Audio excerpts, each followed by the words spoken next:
तो यार अगर आपको याद हो तो फोर्टनाइट एक ऐसा गेम था जिसने स्मार्टफोन इंडस्ट्री में मुकम्मल तौर पर एवोल्यूशन ले आया था। जिस तरह पबजी एंड्रॉइड और एशिया में बहुत ज्यादा पॉपुलर थी, इसी तरह फोर्टनाइट आईफोन में यूरोप में बहुत ही ज्यादा पॉपुलर थी। इवन कि जिस तरह पबजी को और दूसरा तीसरा बच्चा खेलता था, सेम सिचुएशन यूरोप में ही फोर्टनाइट के साथ यार।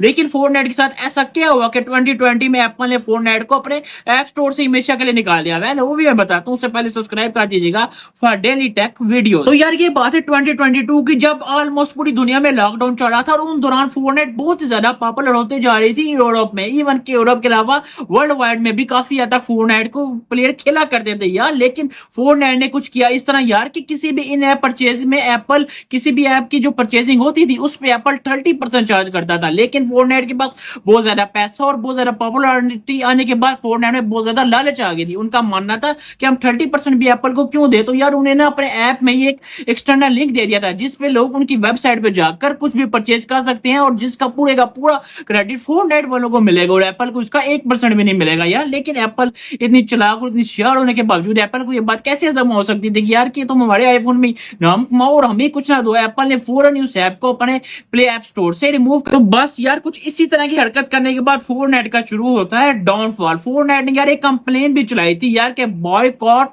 आईफोन, यार आईफोन का मुकम्मल तौर पर बायकॉट किया जाए। लेकिन यार इतनी कोई पॉपुलरिटी तो था ही नहीं, इसलिए ये कंपेन भी फोर्टनाइट की मुकम्मल तौर पर फेल हो चुकी। इवन के फोर्टनाइट को सिर्फ ऐप स्टोर से नहीं बल्कि गूगल ने अपने गूगल प्ले स्टोर से भी इसी हरकत की वजह से बाहर निकाल दिया था। तो यार इतनी पॉपुलर कंपनी कैसे इतनी जल्दी हार मान सकती थी यार। उन्होंने भी एप्पल पे केस कर दिया कि यार एप्पल को अपने ऑपरेटिंग सिस्टम में एक ऐसा ऑप्शन रखना चाहिए कि यार जो कि यूजर की डिपेंड पे हो, या तो वो एप्पल के ऐप स्टोर से परचेज करना चाहे या फिर वो एक्सटर्नल लिंक पे भी जाके इजीली परचेज कर सकता है। यार ये केस काफी टाइम तक चला और काफी टाइम तक चलने के बाद ये केस का फैसला फोर्टनाइट के हक में आया और फोर्टनाइट को पहले परमिशन दे दी थी, यानी कि कोर्ट ने ये परमिशन दे दी थी कि वो अपने ऐप में किसी भी किस्म का एक्सटर्नल लिंक रख सकते हैं। इवन के उन्होंने एप्पल से कहा कि यार किसी भी वो तकरीबन हर ऐप को अलाउ कर सकते हैं कि वो अपना एक्सटर्नल लिंक से रखकर यूजर को ये ऑप्शन दे सकते हैं। आगे किस्मत है यूजर की, वो चाहे इन लिंक से परचेज करे या फिर वो ऐप के ऐप स्टोर के थ्रू परचेज करे। तो यार एप्पल इससे भी हार मानने वाला कहां था, क्योंकि एप्पल तो बहुत ज्यादा लालची कंपनी है। एप्पल को सिर्फ और सिर्फ चाहिए पैसा। तो यार एप्पल ने किया है, जिधर एप्पल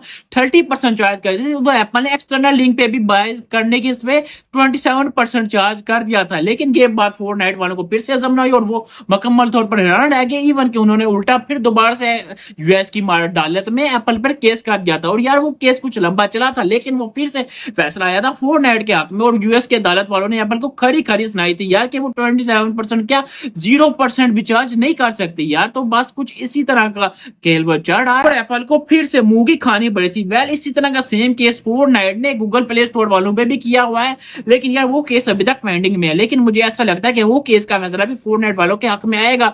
लेकिन यार तब तक बहुत ज्यादा देर हो चुकी है और फोर्टनाइट काफी ज्यादा अपनी पॉपुलरिटी लॉस कर बैठी है। आपको क्या लगता है नीचे कमेंट में जरूर बताइएगा।